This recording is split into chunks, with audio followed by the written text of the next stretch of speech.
Hi everybody, and welcome back to Nomad Nation Shop Talk. With me today is my new shop manager, Paul, and we're going to be talking about skid plates.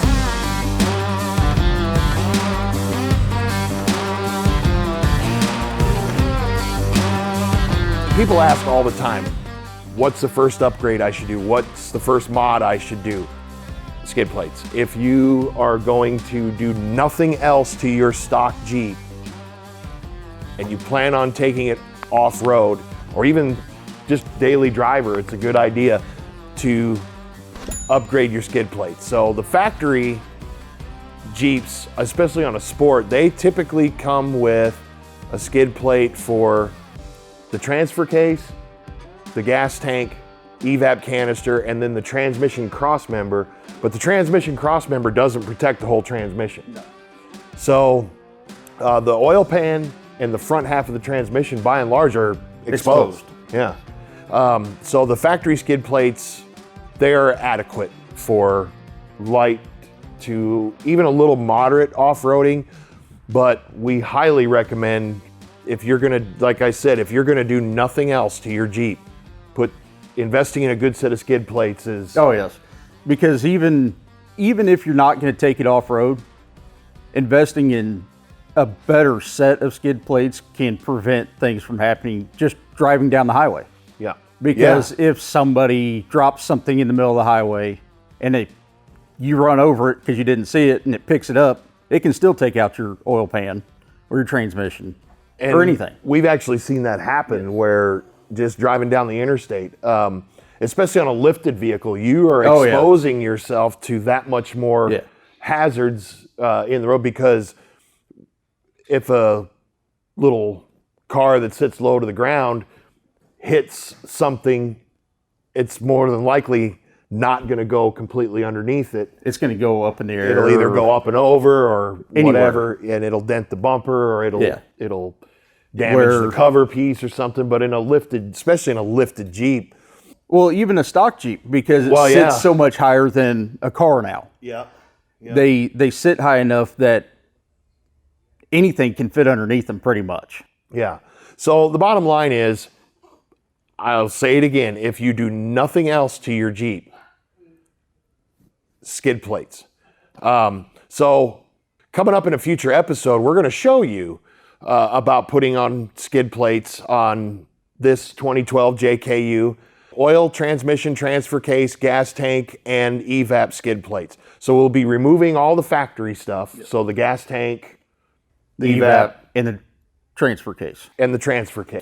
Because this is a sport, that's all it has. That's all it has, yeah. So we're going to be taking all of that off, and we're going to be installing all new. So the benefits of, you want to tell us a little bit about what's the difference between the factory and aftermarket skid plates? The factory skid plates are real thin. They're almost sheet metal. Yeah. And so they're very weak. Where a lot of the aftermarket ones that you're going to get are going to be roughly an 1/8-inch steel plate. So yeah, it's going to add some weight. The plus side of that is you're going to add the added protection. Right, and you can also get aluminum. So if you're worried about weight, that's a lot of people, we hear that a lot. Yes. You say, well, I don't want to add that much weight to my Jeep. Well, adding a little bit of weight to your Jeep versus having it in a shop replacing the engine or the transmission or the transfer, Do you add a little bit of weight to it for a couple $100 to protect something, or do you go spend a couple $1,000 and replace an engine or a transmission? Yeah, more or than a transfer case. Well, but I'm just saying to get the party. And not to mention, think about this, everybody, that if you're out on the trails, yes, most of the trails are far, far away from any help. So you have to get towed off the trail.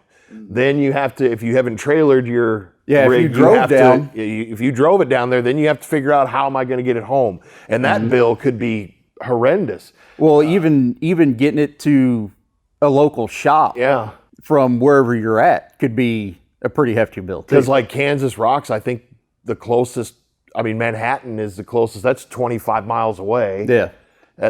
And then, but if you go down to like Southern Missouri Off Road Ranch, S'more, or any place like that where there really isn't a lot There isn't a around. whole And lot you're around. almost going back to Springfield before you're in the area of somebody that could potentially help you. But Oh, yeah. at the same time, then if you do some serious damage, now you're waiting on parts. Your rig is at a shop that is likely, 100 plus miles from your home. So then now you have to go Yeah. back and get it after, it could be there for quite some time. So don't let hindsight be 2020 on this. No. Take the extra, don't worry about if it's going to, decrease your gas mileage or add weight or what, it's nominal Yeah. to what you're protecting. So, And the other thing is, and you were talking about weight, buying the aluminum ones. yeah, yep, Everybody knows that aluminum is a little bit softer metal, it is. and it will bend more, but there's still the less likelihood of it actually going through. Puncturing through, Because they will actually use a thicker piece of aluminum whenever they make them compared to the steel ones. So yeah, aluminum has the advantage of being a lot lighter. Yes. It has the disadvantages of being A little bit weaker. a little bit weaker and 3 times the price. I mean, Yes. they're more expensive. Oh, yeah, they are. Aluminum is a, And the other side of that is obviously everything on the Jeep is steel. yeah, So if you do break something, then you can run into the possibility of having issues whenever you're taking them off. yeah, Because they will oxidize. yep. So mine has steel plates on it. I haven't put any on mine yet, but whenever I do them, I'm going to do the steel. Yeah. So, and as always, if you have any questions about skid plates or anything else off-road, Jeep related, mechanical problems, you can always email us at shoptalk@offroadnomads.net, and we will answer your question. We get emails every day. We've been doing a pretty good job of answering them. We're getting back to people within a day or two. So if you have any questions, again, shoptalk@offroadnomads.net, and you'll get one of us will answer you back, and we might even put your question and answer on the show. So I've got a friend, he was climbing up some rock ledges, and I think it was on the way down.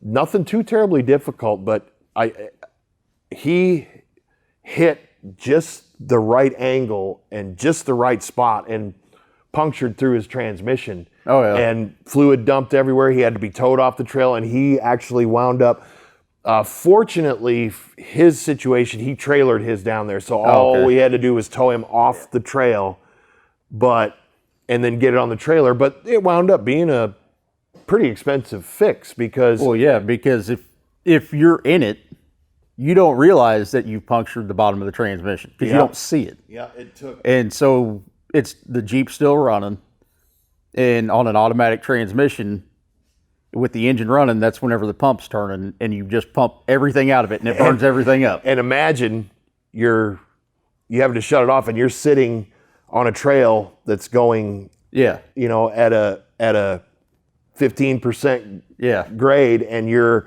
sitting like this on between 2 rocks, and you can't move. And that's Well, not only that, but it gets even scarier because whenever you try to go down, if you have it shut off, you've just lost your power brakes. So, because if you would have had a skid plate, it would have just bounced off of it. you'd have just and heard a he loud coulda- thump. He could have kept going. and he would have just kept right on going. And That's going right. downhill is even scarier without brakes. Yep, and I'll tell you, we've had incidents out on the trails with other folks that needed our help. We had somebody, I'm trying to think of the circumstances behind it, but they punctured their gas tank. Oh, yeah. It went through the gas tank. That's what it was, and they fortunately didn't have a whole lot of fuel in it. It was actually on a TJ. Yeah, And I can believe it that. poked right through whatever it was. It punctured right through. So they were also on a steep incline. Well, all the fuel leaked out all over the ground, and we, in order to get them down, because they couldn't start it, it wouldn't stay running.